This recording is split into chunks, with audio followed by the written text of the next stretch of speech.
ඇතරම අපි බැලුවොත් ගොතය කියන්නේ ලෙඩක් නෙමෙයි. ඒක තමයි අපි මුලින්ම අවබෝධ කරගන්න ඕන කාරණාව. දැන් අපි හිතමුකෝ දැන් මම පොඩ්ඩක් කලබල වුණා කියලා. ඒතර මං කියවා යුරේෂනී මට ඕක ගෙනත් දෙන්නකෝ කියලා. ඒතර ඒ වගේ අපි සමහරක් වෙලාවට මහන්සි වුණාම ස්ට්‍රෙස් වුණාම අපි ওই වගේ ස්ටාර්ට් වෙන අවස්ථා තියෙනවා. ඒවා සාමාන්‍ය දේවල්. ඒක මේ කොහොමදවත් මේ ලොකෝට වරි වෙන්න ඕන තත්ත්වයක් නෙවෙයි. හැබැයි මේකේ ෆ්‍රීකවන්සි එක වැඩි නම් උදේත් වෙනවා දවල්ුත් වෙනවා හවසත් වෙනවා රැත් වෙනවා දන්න අයත් එක්කත් වෙනවා නොදන්න අයත් එක්කත් වෙනවා එතකොට ඔන්න අපිට අඳුර ගන්න පුළුවන් මේක ට්‍රීට් කරන්න ඕන මට්ටමේ ප්‍රශ්නයක් කියලා.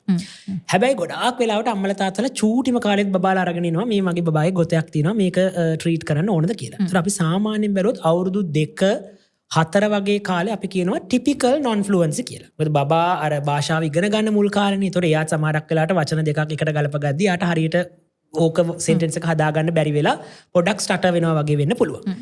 ඒතර අපි ගොඩක් වෙලාවට ඒ වගේ කාලෙදී දරුවෙක් අඳුරගත්තොත් අපි කරන පළවෙනි දේ තමයි family histories තියෙනවද කියලා බලනවා. ඒතර පවුලේ කාට හරි තියෙනවා නම් මේක genetically transfer වෙන්න පුළුවන් පොඩි සම්භාවිතාවයක් තියෙනවා.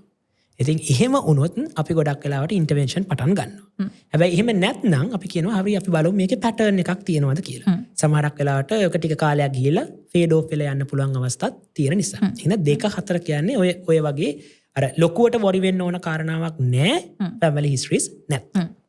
ඊළඟට අපි කියනවා 4-8 වගේ age range එක අපි කියනවා borderline. right? ඒතර මේ කාලෙදී ඒක confirm stammer වෙන්නත් පුළුවන්. එහෙම නැත්නම් අර වගේ ටිපිකල් non fluency වගේ ඇවිල්ලා නැති වෙලා යන්න පුළුවන් තත්ත්වයකට එන්න පුළුවන්. එතනත් family histories තියෙනවා නම් අපි පටන් ගන්නවා. ඒ වගේම මේක significant pattern එකක් අපිට පේනවා නම් ඒත් අපි activities පටන් ගන්නවා. එහෙම නැත්නම් අපිට ඒකටත් පොඩි කාලයක් දීලා බලන්න පුළුවන්. හැබැයි අවුරුදු 7-8න් පස්සෙත් මේක අපිට prominently පේන්න තියෙනවා නම් අපි කියනවා අනිවාර්යයෙන්ම මේකට treatment කරන්න ඕන කියලා. හැබැයි එහෙමයි කියලා surgeries, injection, බෙහෙත් බීලා ඒ කිසිම දෙයකින් අපිට ගොතේට ට්‍රීට් කරන්න බෑ. කරන්න පුළුවන් එකම දේ තමයි breathing exercises කරන එක. ඒතොර ඒක ඉතාමත්ම effective ක්‍රමයක්. විවිධ exercises තියෙනවා. ඒක අපි හරි විදිහට හරි plan එකකට හරි frequency එකකින් කරොත් අනිවාර්යයෙන්ම අපිට මේක manage කරගන්න පුළුවන්ම තත්ත්වය.